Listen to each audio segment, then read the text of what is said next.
Salute e salve, we are live, of course, live in English. I am so glad and so happy to have here Sebastian from Germany, from Munich in Germany, Maiorianus in on YouTube.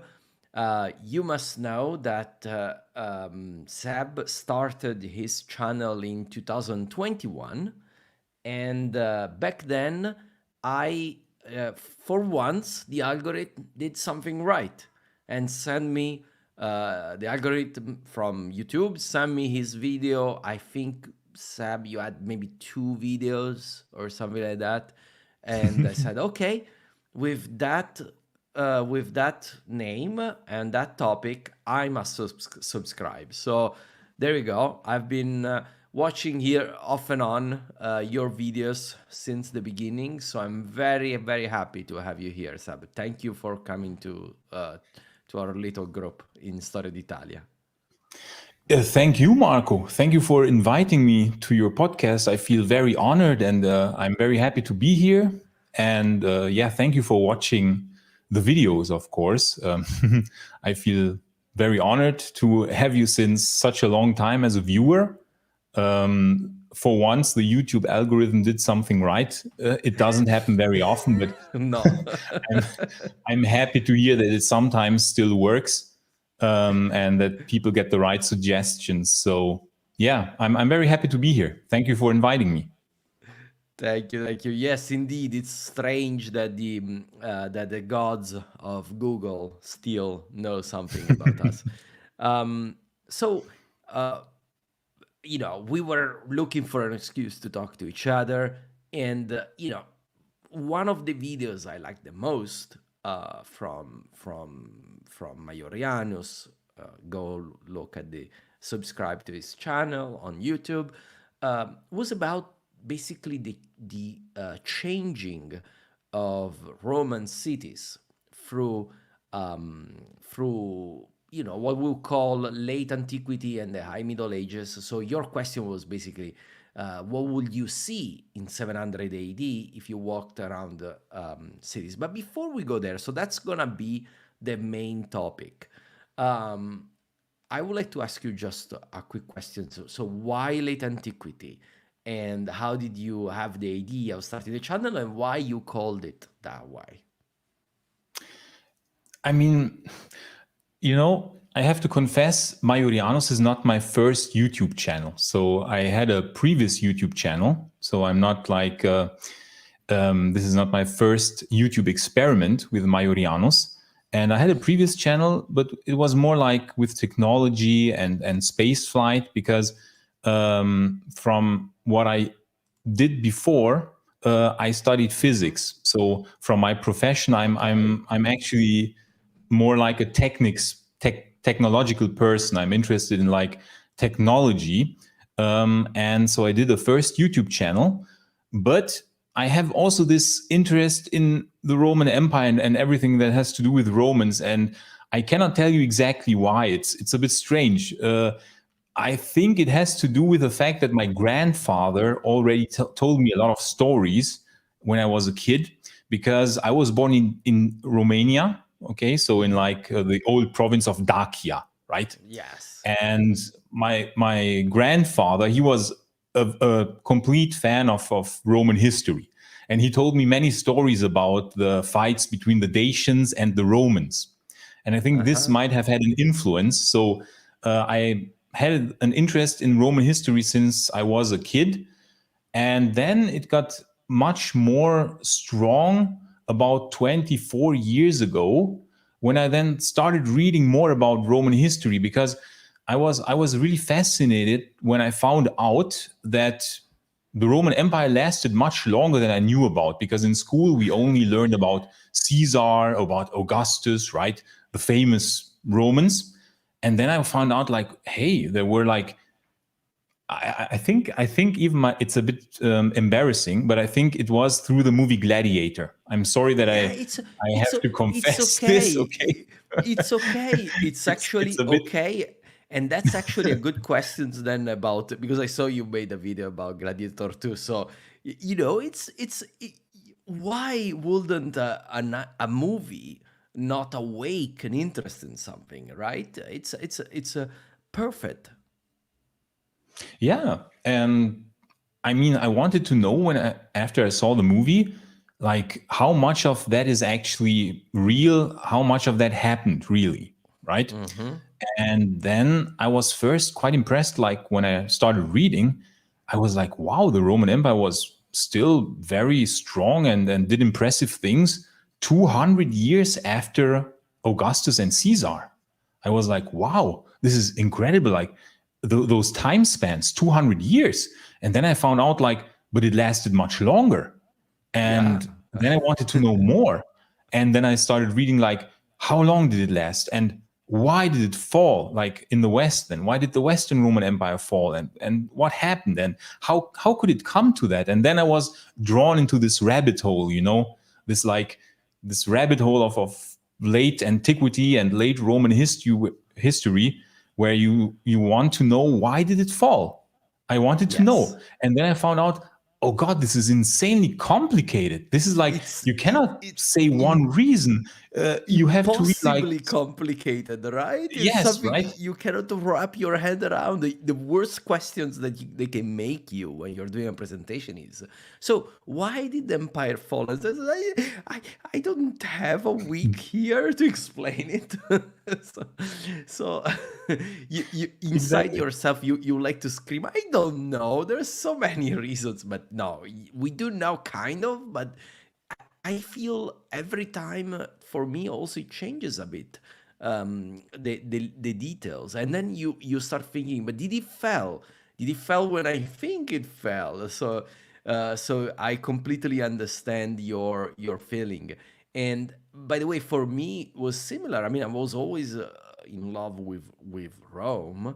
Sometimes even when it was not popular. So now it's fairly popular, but there was a time when in Italy, especially, it was not popular. And then I found this book on the bookshelf, Peter Hatter, The Fall of the Roman Empire, A New History. And that title, A New History and the Fall of the Roman Empire, says, there's something new to say about it. Of course, me, naive me back then.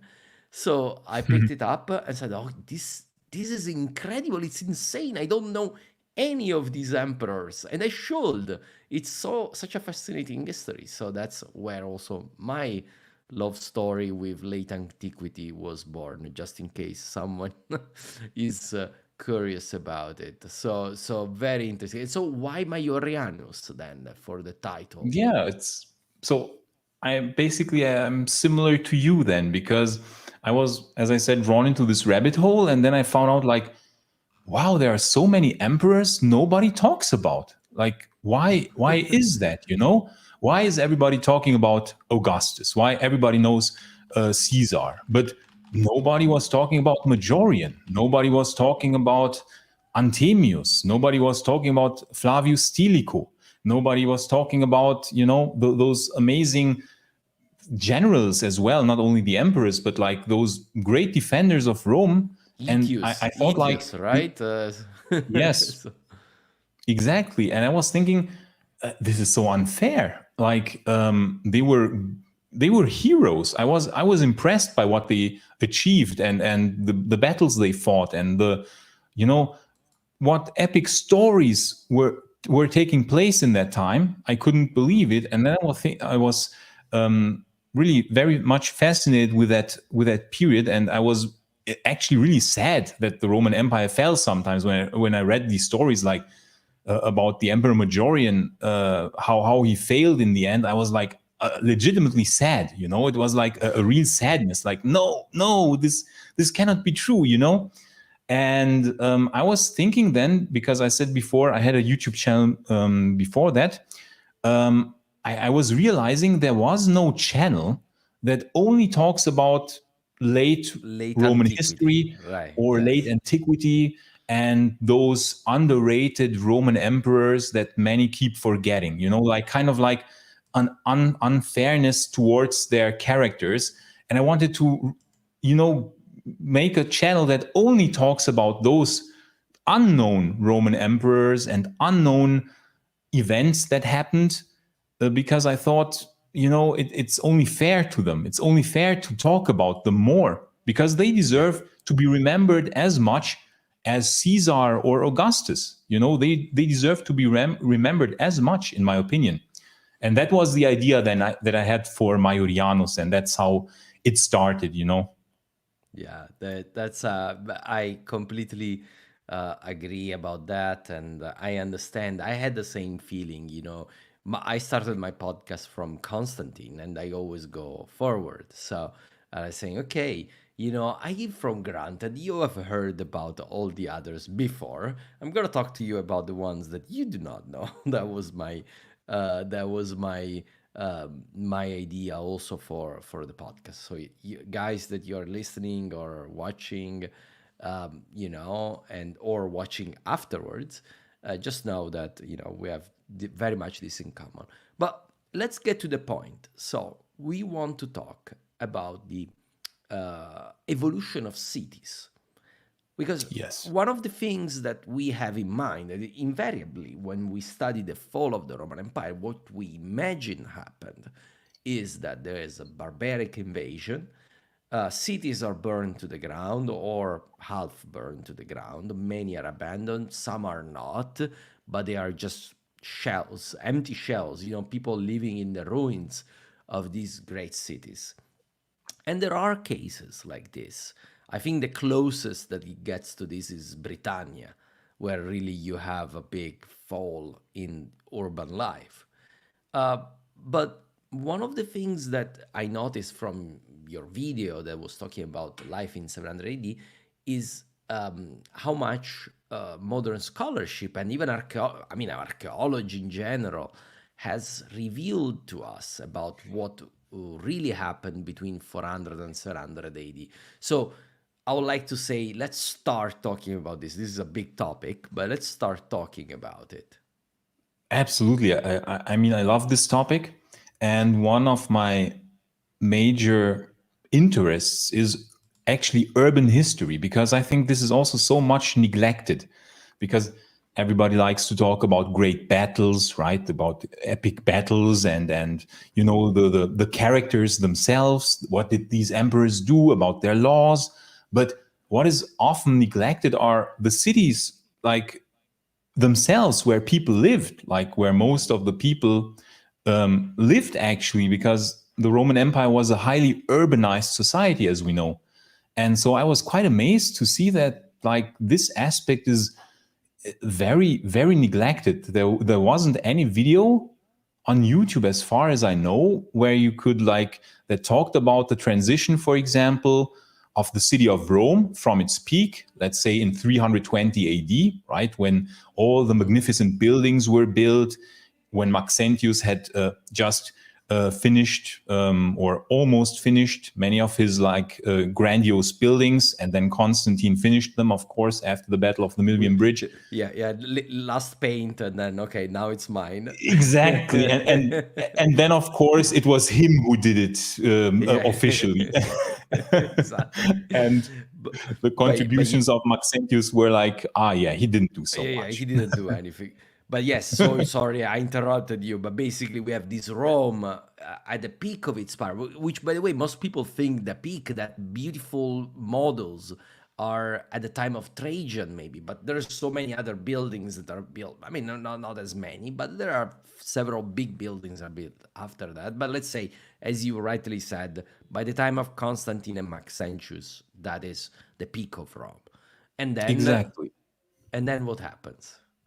Exactly. And so it's interesting because the peak of Rome, as you said, was really quite late in 300, like the urban peak, when we say like it had the largest extent of buildings, the most impressive buildings. So all the secular buildings were finished. It was really like Rome was in its most grandiose state, basically, as an urban fabric. And so I was amazed that there was no video on YouTube which told like how did Rome transform from this magnificent and beautiful city in 320 AD to a field of ruins 1,000 years later, right? How did that process exactly look? Because it must have been a gradual process and probably also a very complicated process. And so, I started reading a lot of books on that. And many people come into Roman history and they think, okay, fall of Rome, then they read 476 AD, the Western Roman Empire fell. Okay, so as you said before, Marco, they imagine, of course, the barbarians come in, the cities are burned, everything gets destroyed, and then a few years later, it's only a field of ruins, right? Mm-hmm. That's how everybody thinks it happened, or most people, if you would ask anyone on the street. But the reality is insanely more complicated, because when I started reading about it, I found out wait, this is incredible. Actually, the urban fabric was in a pretty good state even after the so-called fall of Rome. And this was very surprising to me, but I thought there was this cataclysmic event in 476 AD when the Roman Empire fell, and very bad event. And then I find out but wait, actually in Rome nothing changed. For instance, if we take Rome as an example, if you would have been in the city of Rome in, say, the year 475 AD, it would have looked pretty much the same as in 500 AD, 25 years later. So I was kind of surprised when I found this out. And so it is a very complicated process how actually the cities transitioned. And that's why I still keep making so many videos about this topic, because it is very, very hard to grasp for many people, even for myself. I sometimes forget the things myself, because it's really complicated how actually this process took place, right? Yeah, and it's very progressive. I just want to say a hi to Marco Cecchini, because he's Max. We seem to have called him when we talked about Maxentius. So I just say hi. And also to Martin, because he's one of your compatriots. He is from Bavaria, so I thought that was cool. And I say hi to all the others that are already watching us. So you're saying the process is a slow process. I will say Rome is probably one of the most actually where it's closer, even if it's very far from the idea that we have in mind. The drop is significant, though. So in 500 now, but in 550 it would have been not the great city that it was already, although not completely destroyed. I mean, the forum was still used. In the last monument built in the forum is the column of Phocas, and that was built in the early 7th century. And if you go today there and you look at this column, which, by the way, fun fact, is the only column in the forum which has always been standing straight, because all the other columns have been raised over time. The only one that is in exactly the place where it was put was is actually the column of Phocas, and that was built at the time of Gregory the Great in the early 7th century. So, and but it looks exactly like the other monuments that you expect from 1st century AD. So it doesn't look any different, also because they reused it a bit. So, but yes, there is a big change in Rome, but the Roman Empire was made of hundreds and hundreds of cities. And you were talking specifically, I was very interested about for example, about cities in Francia, so in Gaul. And I think you made the case of Köln, so Colonia, if I remember correctly. Can you tell us about that? It's actually quite fascinating, because I was also surprised when I found out that there were archaeological excavations, I think in the 90s in Cologne, and they found actually that the Roman city, lasted a lot longer than we would have thought. That the Vikings, I think there were Viking raids at some point, I cannot tell you the exact years, but it was in the 9th century. So in the 9th century, it was found that something completely new was built over the pre-existing stuff. So something Exactly. was completely destroyed, but up Yes. until the 9th century, so the 800s AD, so we are already in Carolingian time, basically. Yes. And because for me it was really surprising, because if I think about the year 800 AD, I think about Middle Ages already. I think that the architecture, everything looks already very, very medieval. The art style, the architectural style, I think about this typical medieval style, but I wouldn't think about a city that still looks pretty Roman. And so what they found is actually that the urban fabric, and thus the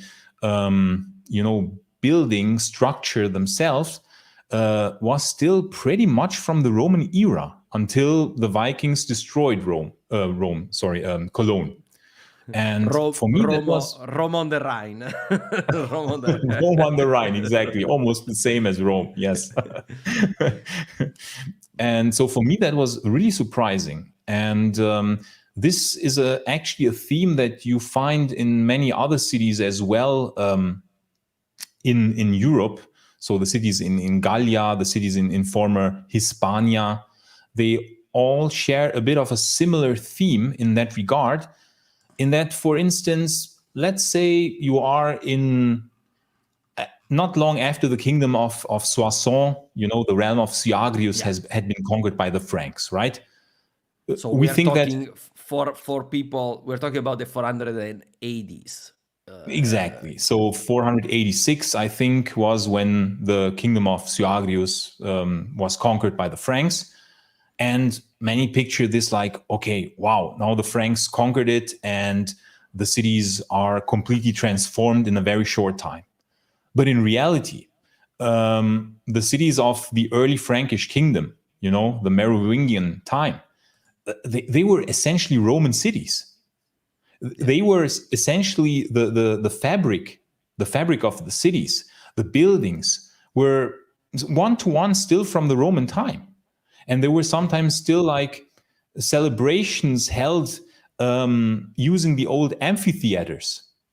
And they were still like in Paris, right? In Paris, they were doing that for a long time. The baths were open. The Cluny baths in Paris, I know that.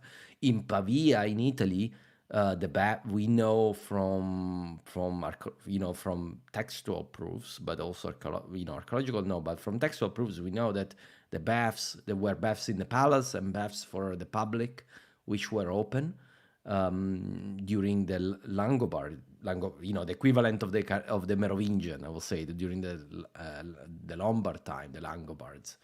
So again, we have cases where the fabric of this, and you can tell in reality, because otherwise the streets would have changed. No, but so many streets of Roman time are still with us today. So clearly people kept living exactly in the same places. But what you are saying is even more.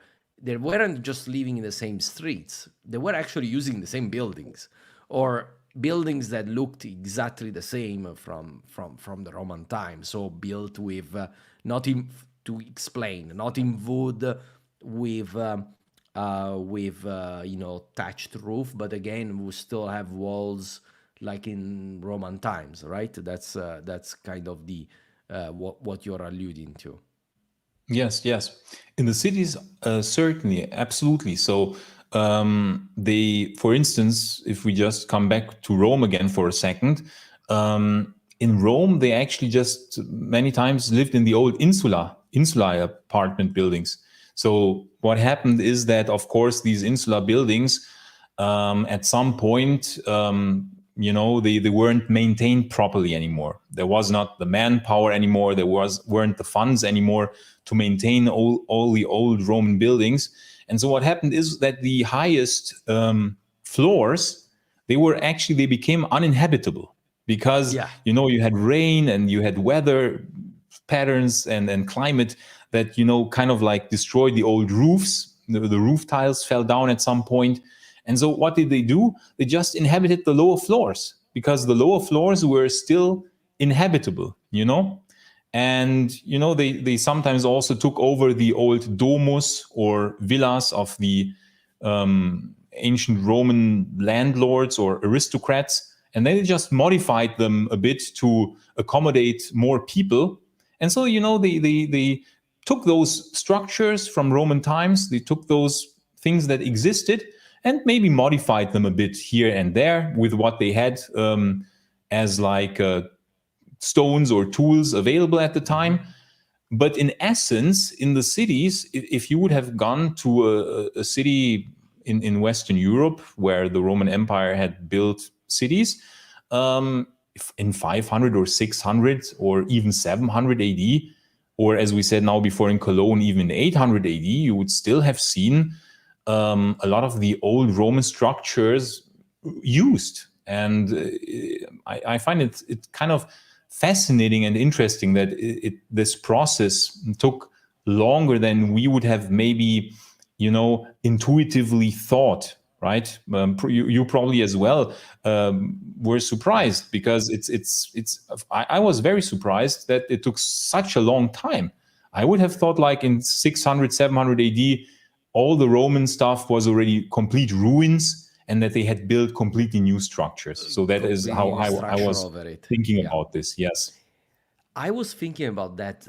I knew in Italy things were different. So because the towns in Italy endured more than north of the Alps, more often, and the fabric of the city clearly looks, the plan of the city of many Italian cities is very similar to the Roman one.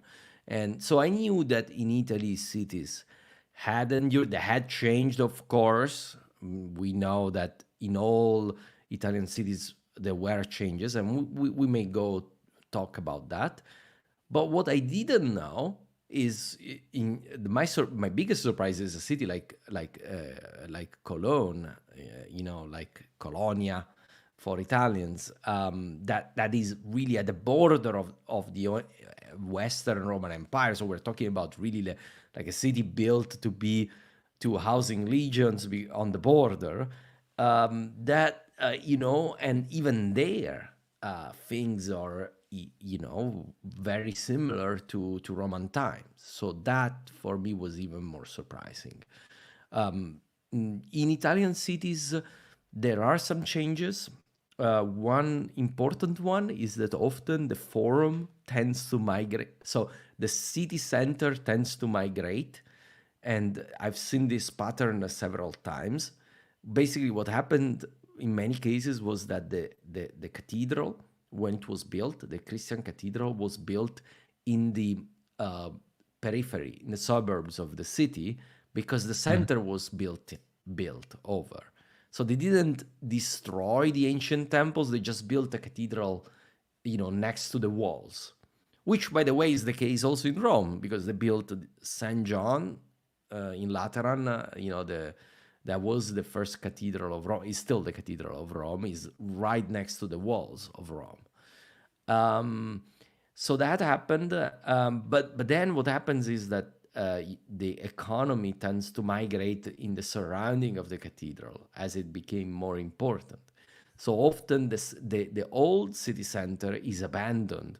So in the past, archaeologists would go and would look at the forum and say, oh, by year 400, this area is really neglected, and it's really looking a bit poor, things are falling apart. So they assume, because this is the center of the city, the rest of the city is also like that. But now what we know now is that instead other parts of the city were just doing fine. It's just that the forum with its pagan temples, they were often not converted to churches. This also was a big surprise for me, because I was expecting a very early instead, usually they weren't converted to churches very fast. So they tended to be abandoned and to be a more neglected part of the city, and the center will migrate somewhere else. But the city remained vital. So now we know that the city is vital, just somewhere else, basically. Yes, absolutely. I find this transition fascinating because I was often trying to understand what actually caused this shift in the cities, and it was like, was it like a single factor, or how can we imagine this? That is my obsession also a bit, why I'm trying. I do all these videos many times talking about quite similar times, 500 to 700 AD in that time, or 400 to 700 AD, or even 800 AD.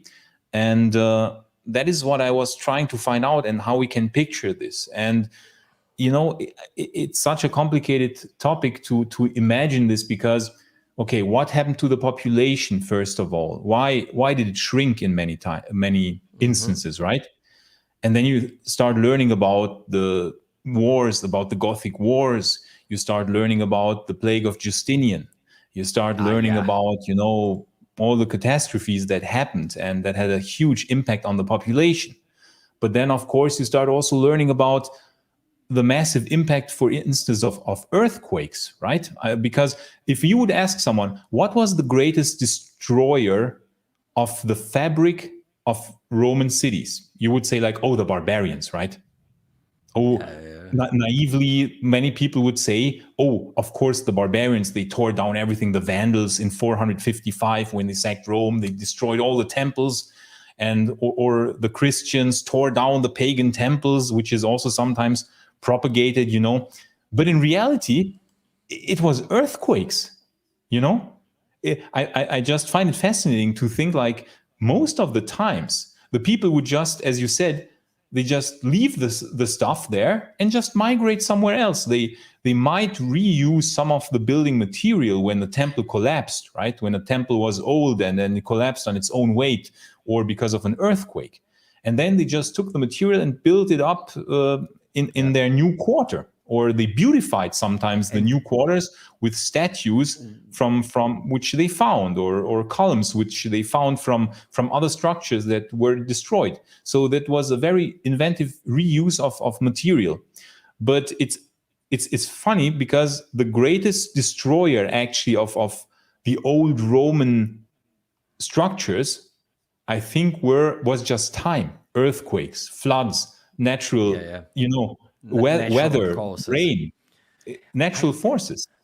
I read of several, for example, tsunamis in especially in the eastern Mediterranean, where the earthquakes tend to be even stronger, and big tsunamis that actually changed the landscape and changed all coastal cities. And by the way, about the reuse, I remember that there were strict laws, but then I don't know how well implemented, because laws, they can always be implemented in several different ways. But there were laws on exactly what you're talking about. You couldn't go and take a column from a public building that fell. You needed to be authorized by someone to do so, and there were laws on how to do that in late antiquity and even in the early Middle Ages. And there was this sense that this is a public building, so it belongs to everyone, so not everyone can pick it up. But we can reuse the material if it fell. Why not? What we're gonna leave it a pile of rubble there just because. And let's be clear, every building sooner or later falls. It's yes, with proper maintenance they endure more, and probably the maintenance was a bit lacking at this time. But every building sooner or later will fall for a reason or another, especially if built with the techniques of the ancients. So I noticed that you are really fascinated by the Gothic Wars, uh, as I am as well. I mean, I'm Italian, so obviously I'm interested. But I would say, let me take away that obviously, because so few people in Italy know what a huge deal for Italian history the Gothic Wars are. if I went and I asked around and says, tell me, really important period of Italian history, I doubt anyone. They will say 476, very likely, which for Italy was basically meaningless. Mhm. But they wouldn't say that period. So how did you come to, let's say, how did you approach this time period, and what interested you in it? Because I saw that you made videos about it. Oh yeah, I made quite a few, too many videos probably about it, and we'll still make more because there's so much to say about this fascinating time. So, I think my interest came from when I learned that, you know, I wanted to find like how exactly how what event was the most destructive for in late antiquity, or like how could we imagine the fall of Rome? And naively I thought, as I said before, like in 476 there was this big fall of Rome. And then as I read more, I found out like no, in 476 it was a very inconsequential event. One boy emperor was abdicated by a Germanic general called Odoacer, and this is actually old news. Not much changed for everyday people. So nothing changed in Rome. Nothing in Ravenna. Okay, there was a new ruler now, but all the institutions, all the the people, the lifestyle, the The schools of laws, rhetorics, yeah, the the schools, roads, the laws, the yes, roads, everything is exactly the same. everything stayed the same. Everything stayed the same, and I was like, but if everything stayed the same in 476, then what caused, what happened that caused destruction? Because apparently something bad must have happened afterwards, right? And so the more I kept reading about late antiquity, I found out about this fascinating period of the Gothic kingdom. And actually, I was quite amazed that when I read that, actually, that was almost like a golden era after, after the disasters of the 5th century. Three sacks of Rome in 410, 455, 472 by Ricimer even. Huge disasters and in massive invasions in the 5th century, multiple times into Italy. Then suddenly I was amazed, like, huh? This was what? This was a golden era after the fall of Rome, where You know, suddenly things looked actually better. counterintuitively better than before the fall Yeah, of Rome. yeah. That is very counterintuitive, and nobody knew that. And I was like, huh? What's happening here? Seb, This is strange. I have to tell you something about this. So I discovered, studying, Italian archaeological studies, that in the past, when they will find something beautiful around this time, they'll say, it was probably built in 440, 450, before, the fall of the Roman Empire. Then new archaeologists come 50 years later, they study it and say, it was really built in the 6th century, this thing. And it's insane how much stuff, comparatively speaking, was built in the short time of the Gothic kingdom, including the stuff that we consider Byzantine, like San Vitale. You go to Ravenna, most of those churches were actually built under the Goths, so they were not built by the Byzantine emperors. But we call them Byzantine style, but because the style is that one. But they were built during the Gothic time, so it's incredible. And then you read the sources, say, okay, maybe it's just archaeology, but then you read the sources, and the people of the time, they're saying, we live in great time, everything is going well, we're restoring buildings, and our king is building new roads, and then they found this stone near Rome. They were saying, Theodoric, semper Augustus, always August Theodoric, like they're so happy that you read Yes. the inscriptions and the sources of the time, and say, oh, things are doing great, just great. And then you think, so what happened then? And that's sorry. And then I will bring you back to, but I wanted to do that this little Yes, and interruption. yes, and that's when unfortunately it ended abruptly, right, with the Gothic Wars. And of course, yeah, I mean, if you keep reading what's happening, it's like a fascinating storybook. I was like, wow, this really happened. This is too insane to be true. And then with the Eastern Roman Empire, we lost the Western provinces. We have to restore the glory of Rome. We have to Yes. reconquer the lost Western provinces, right? It sounds, you think at first, okay, this sounds like understandable from their perspective. So, and then I started reading about Justinian and about Flavius Belisarius, the incredible general who was a tactical and military genius, and he was able to reconquer the Vandal kingdom, and in 1 year with only 15,000 men. And I was like, what? Yeah. He basically destroyed this in 1 year with 15,000 men. And then, of course, later, Justinian didn't know when to stop, right? And then, Yes. okay, he needed the pretext to basically to attack the Ostrogothic kingdom, because it was basically his plan to restore the Western Roman Empire, right? And so, of course, when Amalasuntha was killed, it was the perfect pretext to start the invasion of the Gothic kingdom. And then it's when disaster struck, because the Gothic wars, it wasn't a quick war like the Vandals. It wasn't like, oh yeah, let's in 1 year it's over and we will finish it very fast.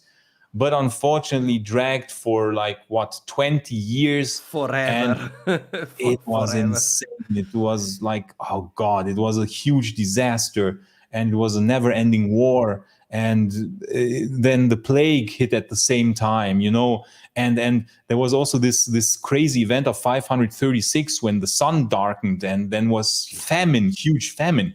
It must have felt like the apocalypse, really. Yeah, It must have and felt then like the end of times. and then the plague. You have really like all the horses of the apocalypse. It's really, when I was telling it, I realized it's hard to explain, even to how much of a tragedy that must have, we are talking about the people that were not used for more than a generations to have problems of that size, or even close to that size.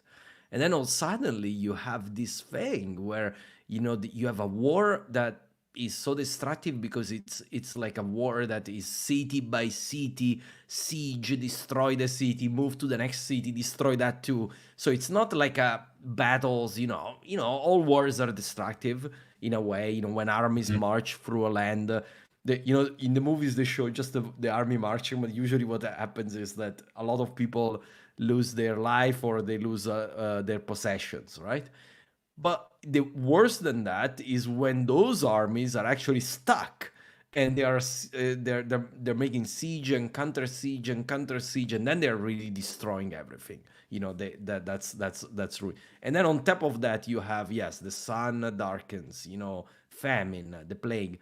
So I would say all that, and here let me do a little promotion, but all that I wanted to, in a way, to explain it in a way that was understandable for people. So I told this story through several episodes. I told the entire story of the war, but when I finished, I said, okay, I need something that really gets the idea of what must have felt like to live through this. And that's when I decided to make what today is the only episode of my podcast, which is basically a sort of a novel, a radio drama.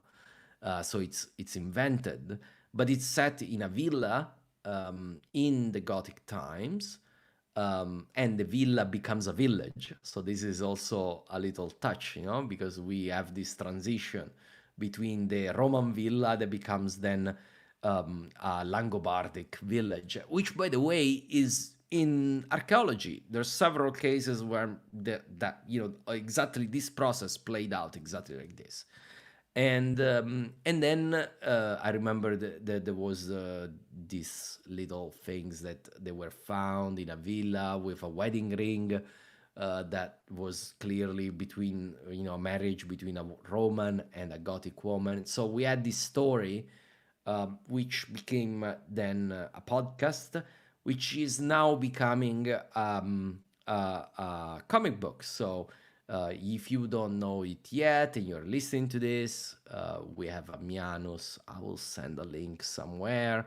But we have the Kickstarter going on. I may show later a few images from the comic book, but it's exactly about this topic here.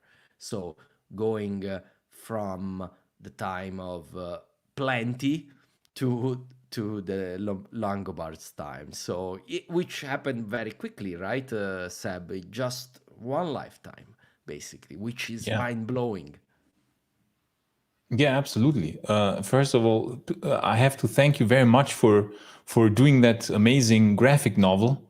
This is I will read this 5 times probably. I will look at it many times because this is such a fascinating time for me as well. And so I'm really happy that you have decided to pick that time and do a comic about it. It's wonderful, and I cannot wait to see what you have produced.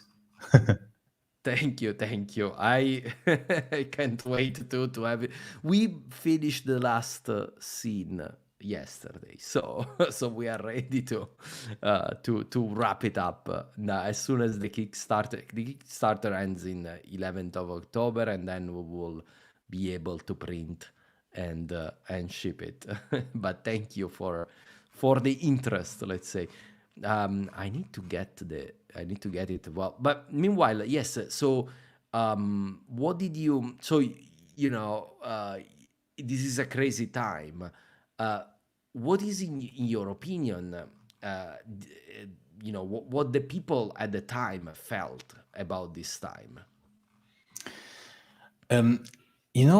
As you said before, I think the kingdom of Theodoric, it was seen as a restoration. Funny enough, a restoration of the Roman Empire. Like the Roman people, it's so funny because it's like, oh, fall of Rome, 476. No, the people in 510, for instance, they really thought like they even treated Theodoric as the emperor. They even called him emperor. So the everyday Roman, the regular Roman, was actually thinking, we are living in times where the Roman Empire is being reborn, restored. Because there were really bad times in the 5th century, the 3 sacks of Rome, the many battles in Italy, the many invasions of Italy. It was a really bad time. And now everything is being restored, and the Roman Empire is being reborn in sort of a bit of a modified form as like some sort of Romano-Gothic empire, right? Kind of like a hybrid empire. I like how you made it, a Romano-Gothic empire. It's really cool. Thank you. It's so fascinating, and I think this would have happened if we can just speculate for a while. If the Eastern Roman Empire wouldn't have attacked the Ostrogothic kingdom in 536, I think it was, when the war started. Actually, this kingdom, it looked pretty good to create some sort of new national identity, some sort of Romano-Gothic. It sounds strange, but that's what I would call it, identity. And the Romans really thought very positively of that time, and they thought like, oh wow, it's wonderful. The Roman Empire is being restored by Theodoric. Look, the buildings are being repaired. In Rome, you had buildings being repaired in that time. You had like even I think the vigiles. I think Theodoric. Not even only, I think he used the revenue from the wine tax to repair the palace on the Palatine Hill, the palace of the Caesars. Yeah. And also the vigiles were tasked with protecting the buildings. in that time. It's incredible. And also many of the old aqueducts were repaired, and many of the old, buildings were repaired by Theodoric. So it's I think the Romans really thought that something wonderful is happening, and that finally the bad times are over of the last century, and like, oh yeah, finally the bad times are over, and then the tragedy, of course, that the times get even worse. It's much brutal. worse than before. It's funny. Heartbreak. To summarize it, I say the Roman Empire in the West was destroyed by the Roman Empire because it was destroyed by the Eastern Roman Empire. Yeah. But in a way, that wasn't the goal, obviously. So they didn't. It's not like Justinian went, "Oh, let's destroy it." No, that wasn't the goal. However, that was what came out of it. I have a few comments. This is in Italian, but I will translate from Marco. Hello, Marco. I like Marco very much. Hi, Marco. How's it going? Yeah. We are all friends of late antiquity here. So Marco is, of course, Maxentius. A proposito di riuso, so talking about reusing, some ancient Etruscan towns abandoned in Republican times, for example, Blera, but I will add also Orvieto, a very beautiful city in Umbria, in the 6th and 7th century were revitalized by Lombards and Byzantines in their new borders. I will expand to that. I don't know if you studied this, but this is a very peculiar thing about Italy. So let me explain this thing, because it's a very Italian thing. I don't know if you encountered it. So basically, in pre-Roman times, most of the city centers were usually up on a hill, as you will do, right? Italy is a very hilly country. Up on a hill, it's easier to defend. When Rome unified Italy, often those towns, and it was a way for the Romans to control them too, no? They were moving them to the lowlands to build these straight cities.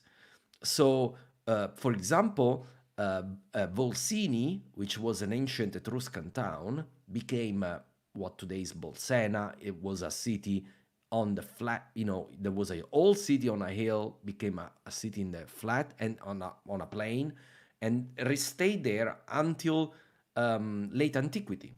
Then in late antiquity, he went back to the hill, and that's why it's called Orvieto. Orvieto comes from urbs vetus. So the people that lived there, they were calling that is the old town. We live now in the new town, but that's the old. And now the new town, the so-called new town, is abandoned. There's nothing there. It's an archaeological ruin. But the city today is again on the hill, because that's where it moved during late antiquity. In the case that Marco is talking about, this is even when Italy was divided into front lines, and then you need all these strong points. So these ancient towns from Samnite's time, from the Etruscan times, they are reused as strong points, which again, very fascinating evolution. I don't know if you knew about this. That's why I spent so much time. That's interesting. I didn't know about it. No, that is actually a new information for me as well. It's kind of topic. Wow.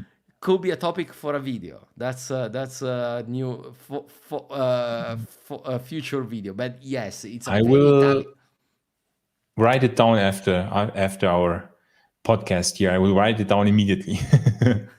Yeah, because it's I think it's typical of especially central Italy, where you have this movement from the ancient town back down to the plain, back to the ancient towns. Then we have another question. I will let you answer this. Saluti, hi to both of you from Andreas. Something that made me curious is the case of Milan, that lost practically the entire urban fabric of the Roman time, even though it was the capital in the 4th century. I don't know, this is maybe too specific, but do you know more about this? I mean, what comes to my mind now, of course, was I think in the Gothic Wars, but I'm not sure how devastating that was, because I think in the Gothic Wars, I think it was 539 or 540. Yeah. Like There's a siege. the There's a very destructive siege from the extremely Goths. destructive and brutal siege. Yes, the Burgundians, I think they just completely killed almost everyone inside, and there was a lot of destruction and then burning. Probably like a huge fire raged, and I don't know if many people survived this. And after that, I think very few people survived in Milan. It was a very much reduced city for a very long time. And I think it lost a lot of importance, and that's why there weren't Pavia many became people. important. Pavia Yeah. and the nearby Pavia became the capital. So for a long time, I think it started picking up only in Carolingian times. It started recovering, so became more central. But yes, from the time of the Gothic Wars all the way to the Carolingian times, so for several centuries, it was not Again, the in a Gothic good Wars. shape. Gothic Wars is usually the answer Yes. for Italy, at least. It's really Crazy. for me. It's so fascinating that so few people know about this. You know, it's our 30 years war, right? For Germany, will be the 30 years war, right? But it's really our 30 years war, and it's not very prominent in the let's say in the discussions or in general. So that's very fascinating.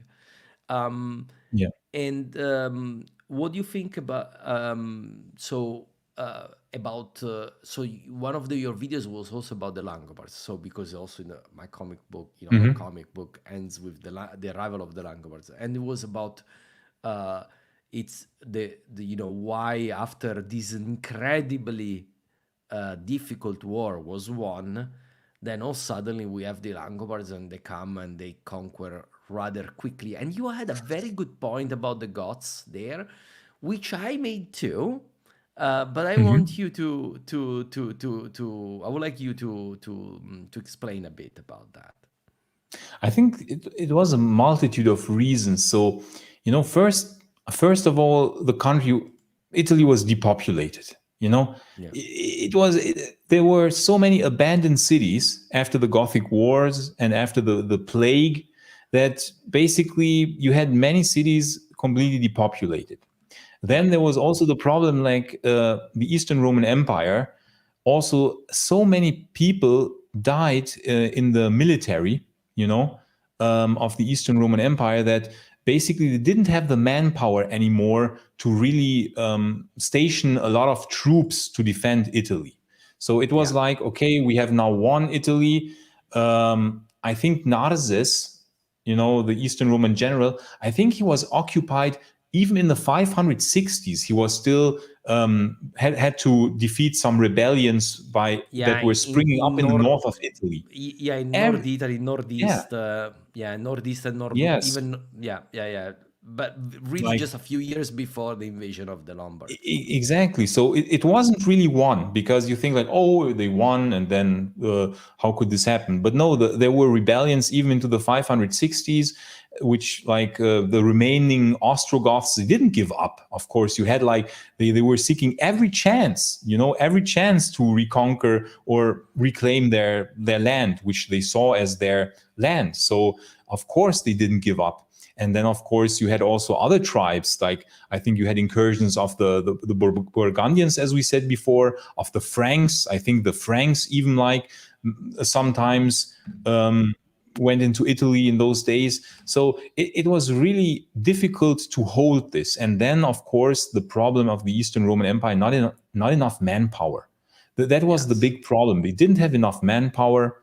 And the Lombards were smart, They knew about this, because it's every time I find it all the time interesting.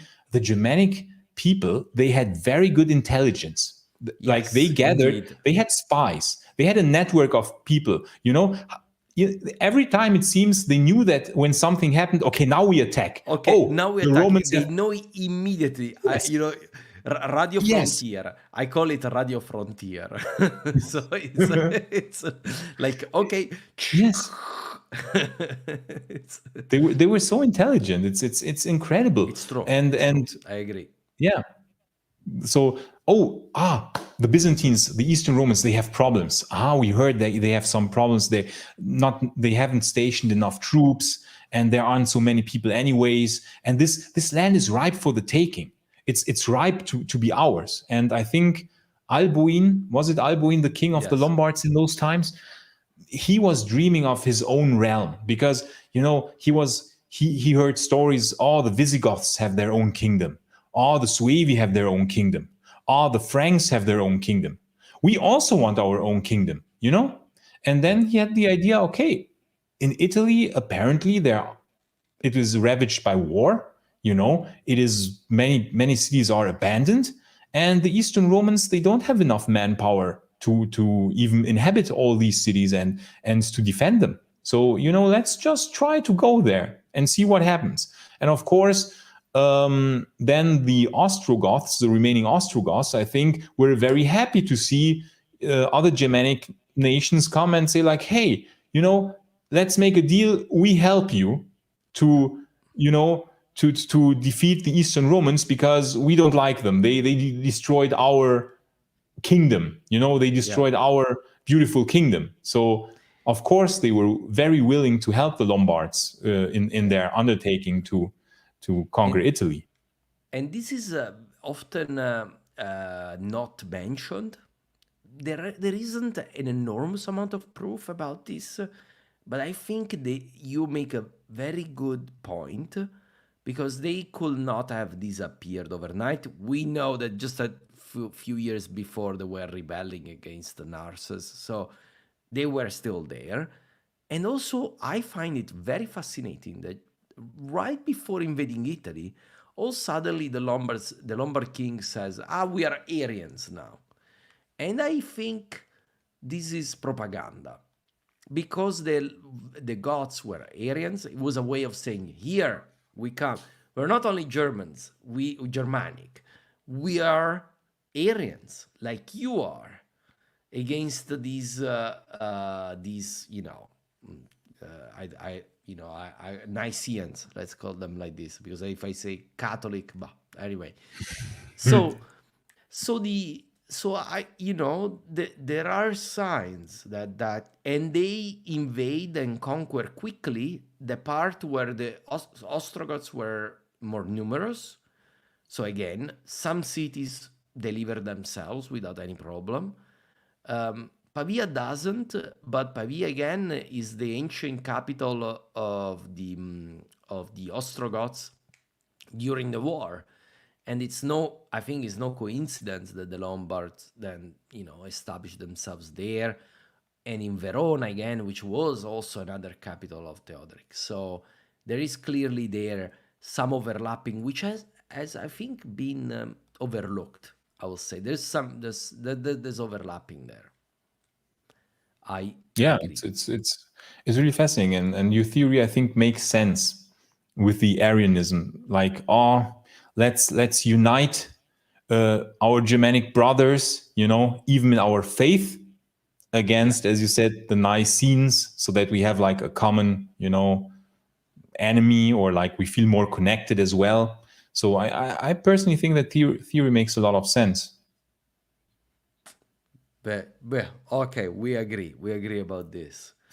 So I wanted to show very quickly, just so that people know a little bit about what we are doing for this.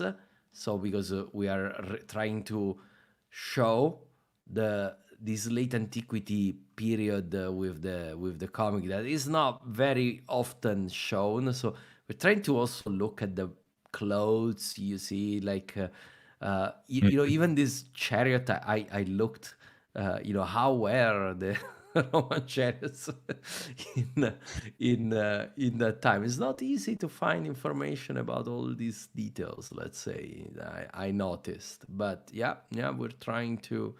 And this is the villa that will then become a village. So I just wanted to show you because I promised I would. So that's kind Looks of very the beautiful. and this is our kids again playing a game which is documented. Our pastum, Sidonius Apollinaris talks about it. So I thought, oh, okay, we can put a game, a ball game which looks a bit like rugby in it. Makes sense. There we have almost contemporary sources talking about it, so makes sense to put it. There you go. Anyways, I don't want to take too much time, but I wanted to show don't tell, they say. So so the I have a so do you think it was possible then we're talking about the Theodoric. Do you think it's possible in another future, in another timeline, sliding doors, that the kingdom of Theodoric remains the most important in the West, or the Franks were always destined to become the most important power in Western Europe? It's really interesting. It's I was asking myself a similar question. So, what would have needed to happen that the Eastern Roman Empire should not have attacked the Ostrogothic kingdom, right? And I think, Justinian always had this desire, kind of like this. I mean, we don't know Justinian's like true motives, but if we think about like his ambitions and what he did in his life, about the magnificent buildings and his restorations and his laws, he was, I think, a character who he had this grand idea of still the Roman Empire, and he was a native Latin speaker, so he felt still this connection to the old Roman Empire, I think. And so I'm not sure if there would have been a timeline in which Justinian would not have attacked the Ostrogothic kingdom. If Amalasuntha would have lived longer, maybe he would have found another excuse. Yeah, indeed. He was trying, anything, somebody sneeze the wrong way, Yes. an excuse to invade. Yes, exactly. And so I think what would have needed to happen, like either Justinian is in this alternate timeline a completely different person for whatever reason. He grew up differently. Or he dies at Nika, which is not impossible. Which is not. That's that. Oh, we have to make that as the alternative story. Theodora doesn't convince him to stay. Belisarius doesn't kill 30,000 people in the hippodrome, and Justinian flees, and then they make whatever, I don't remember the guy. They made him emperor, and of course he doesn't care about about reconquering the West. Exactly. So okay, yeah, you're right. We've made the parallel timeline now. so but still, even if the East didn't invade, do you think? Because I see a lot going for the Franks. Anyways, they seem very strong and but Theodoric was a match, let's say. So I don't. You see, I don't know if the power, because clearly Gaul and Italy were the main focus of the West, and then Italy is destroyed, and then so there's only Gaul left. I wonder what would have happened, if Italy wasn't destroyed. Is it a war between Italy and Gaul at a certain point? I think, I don't know. Certainly you know this, but I think in 511 until 520 or something, that Theodoric actually had even the hegemony over the Visigothic kingdom. Yeah. Because I think, right. So I think it was in that time when he was actually also the ruler, the king of the Visigothic kingdom, because they had some sort of crisis. They didn't have like a successor. And then he was actually the ruler of both Gothic kingdoms. And now imagine, I'm imagining this timeline where, the Visigothic kingdom and the Ostrogothic kingdom, they unite. They near, they are kinsmen. They are kinsmen of old. They speak probably a very almost the same language, probably the same language with very minor differences. So they see each other as kinsmen. And I was thinking about how fascinating would a timeline be where actually this would have happened.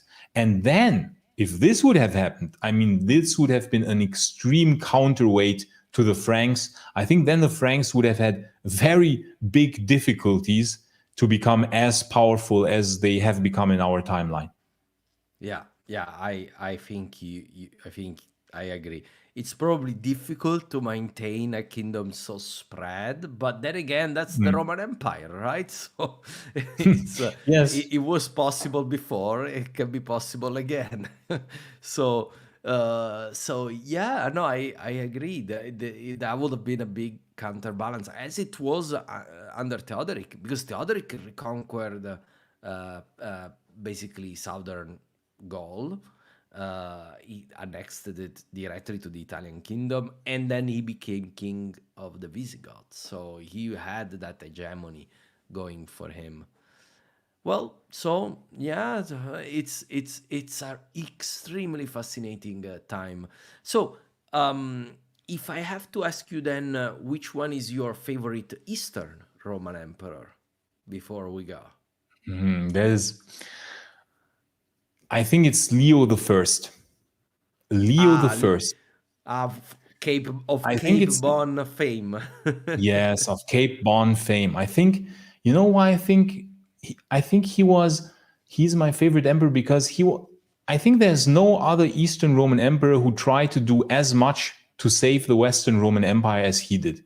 I mean, Yeah, he went all out and tried to help the Western Roman Empire wherever he could. And I think he understood that how important it would be to keep the West alive, because maybe he foresaw that if the West would fall long term, it wouldn't be good for the East as well. Because yeah, the Roman Empire was never designed to be split in two parts. It was like designed, it grew from one natural, point. And so it was probably he understood that it's not pretty good to have these two empires. And if one falls, he understood it's not good for the other. And so, he tried everything in his power. He intervened as often as he could and sent the huge fleet to help at Cape Bon. And, he wanted to help Anthemius to destroy Ricimer, to destroy this barbarian like infiltration, if you will. And even later he sent Julius Nepos, so ah, it was, yes, the pre-last yeah. emperor was sent by him. It's true. Actually, Yes. somebody will say the last emperor because he survived until 480. So I know there is a few Julius Nepos fan out there. But yeah, and he also had that role, Leo, in basically eliminating the dominance of the Magister Militum Yeah. in the East. Again, Yeah. re-establishing the authority of the emperor in the East. So Yeah. I indeed, once you put everything in place, and it's surprising because again, is one of those emperors that no one has heard of, right? Leo the First, Of course. because of course, because we only deal Yes. with those, right? but Yes. but yeah, it's he's unfortunately he wasn't lucky in the sense that the big mission in the West failed, and that was probably due to the adversary being so intelligent. We were saying it before when we were off, off the live. We were talking about who's the worst enemy the Rome ever had. And we said that Gaiseric probably has a good claim, right? Yeah. Do you want I think to tell the audience, what you told me?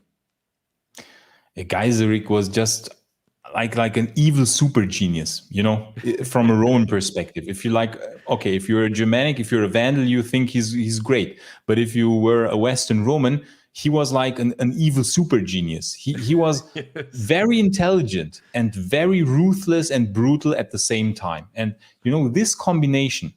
And then he lived so long as well. He was over 80 years old when he died, and he was king for over 40 years, 50 years or something. Forever. It's forever. Crazy, crazy. And it's just brutal. And the bane, I like to call him the bane of the Romans, the Gaiseric, the bane of the Romans. Yeah, It's, was a bane for both Majorian, eponymous, yeah. and for Leo, so your favorite Eastern Roman Emperor. So he got Yes. both of them. He got both. He destroyed all the plans to reconquer the Vandal kingdom. I don't know how many, because many forget actually there were even a few tries before Majorian. I think Yes, one. you're right. You're Yes, right. I think one in 439, Aspar. I think even Aspar, who Leo, as you said before, Yes, killed yes. later. But Aspar, I think in an attempt in 439, Aspar failed. And then was another try in 442 with the help of the Eastern Fleet. And then what did Gaiseric do in 442? He sent envoys to Attila. He sent envoys to Attila the Hun and said, "Oh, the Eastern Romans are now, withdrawing a lot of troops from the east. Now you can attack. You will not have problems anymore now because they will be very weak." And that is what he did. And then they had to withdraw their fleet again back. And that's how this try failed. So 1, 2, 3, 4 tries. 4 tries. He defeated four times the Romans. It's crazy. It's crazy. And as you are saying, it's also always maneuvering things, because it's Attila, and then he's using his own puppets, Roman puppets, in order to put them on the throne. And he goes probably to sack Rome also to get the princesses, which then then uses as a bargaining tool. He marries one of his sons to one of them, just to say, okay, you see, he moves everything.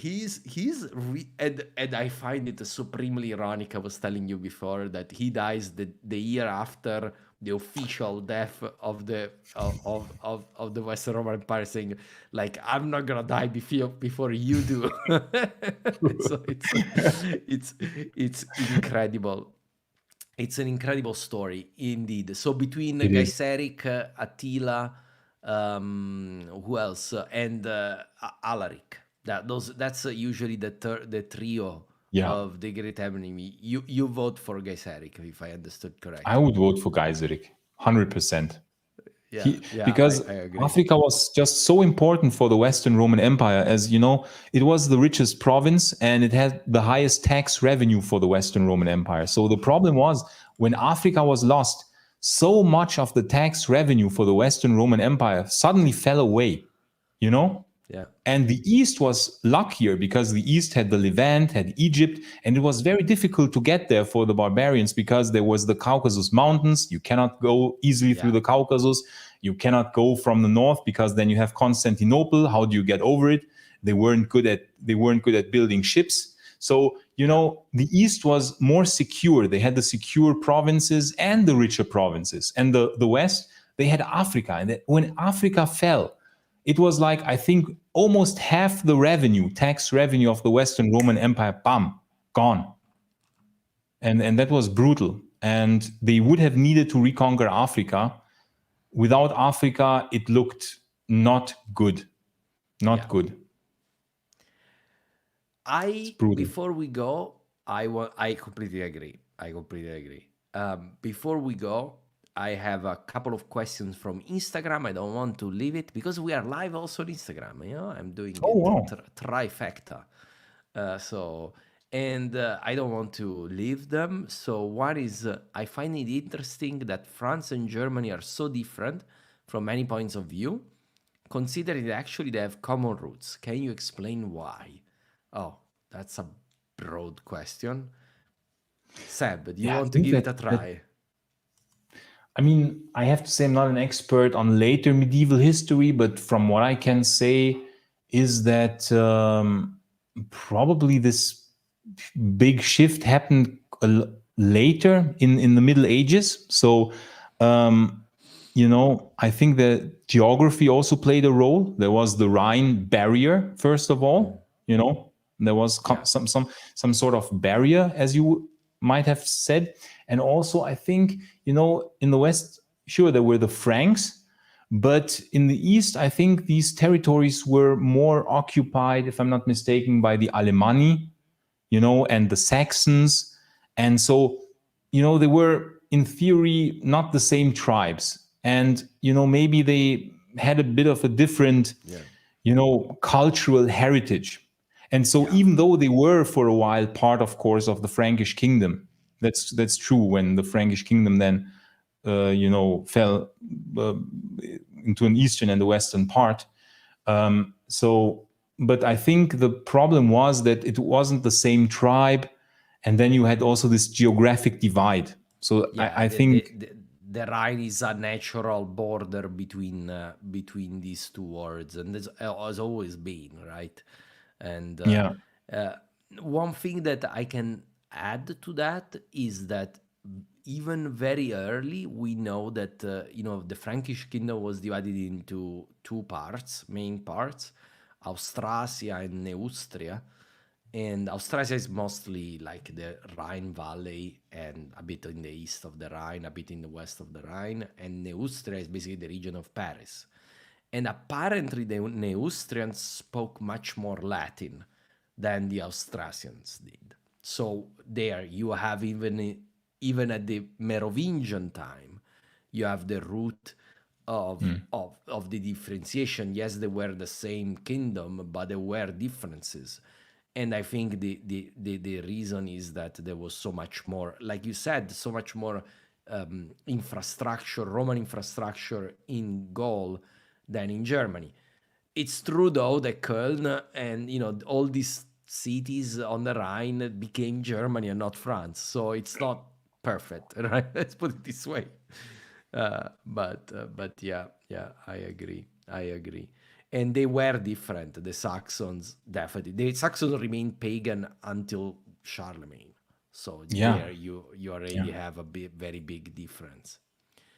And then Piace C. Ramos says, in my imagining world, Justinian had not invaded Italy and Latinity had never ended, and the Goths and Romans developed in one single people, which is basically what we were also imagining. So we are aligned.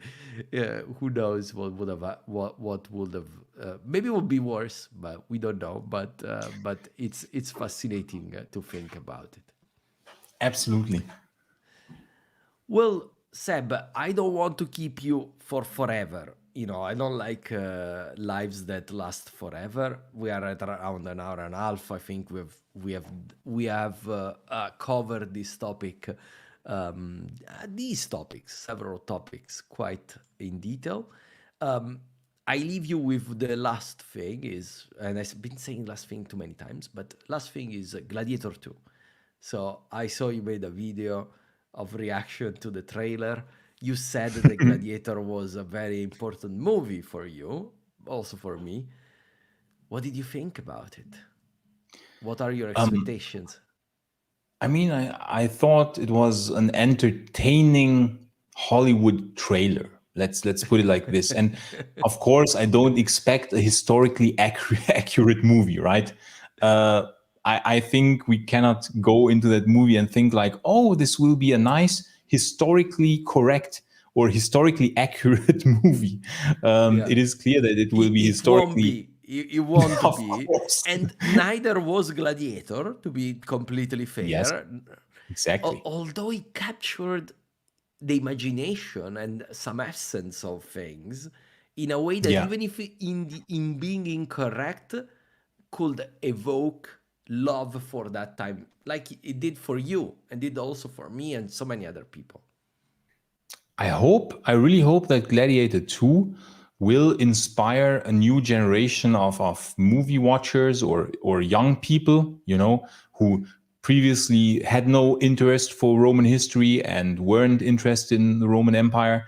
Hopefully, a few percent of those people who will watch this movie will start reading books about Roman history, will start reading, want to learn more about Roman history and the Roman Empire, and maybe some of them will be fascinated by late Roman history, and then they will start like, wow, what happened in the 3rd and 4th and 5th century, and then So, they and then they can go to Maioranus to watch the videos, or come to because your podcast one day. or to my podcast. But it's the only channel still today on YouTube dedicated to late antiquity, as far as you know, fully dedicated to late antiquity. I'm not sure if I'm not I don't know always any other. investigating other channels, but I think I'm not aware of others that only cover the late Roman Yeah, Empire. Let's put it like yeah, this. yeah, Or yeah, yeah. I think, like let's say mostly 90% of the videos, because of course from time to time I yeah, will you will make have a bit of one. other Yeah, right. videos. Yeah, yeah, yeah, yeah, yeah. Oh, Seb, such a pleasure. Sebastian, such a pleasure. It's fantastic. Well, you can see, I think, how much we like this time period. We can stay here forever. By the Yes. way, I want to thank 1984, The Wall. Sorry. And that took the comic book. Thank you. And thank you, Sebastian, for your time. And yeah, let's do this again whenever we have a good topic. Thank you. But Absolutely. Thank you, Marco. Thank thank you you for for inviting coming me. over. Thank you. It was a lot of fun for me. I had a lot of fun talking to you, and I could talk to you for like probably 10 hours straight about this fascinating time period. So, yeah, I would be happy to repeat this again. And thank you also for the comic book. I cannot wait to read your comic book as well. So, thank you so Thank you. much for Thank you. having me on your podcast. Thank you. And thank you to everyone that has been watching on Facebook, YouTube, and Instagram. Bye. Good night.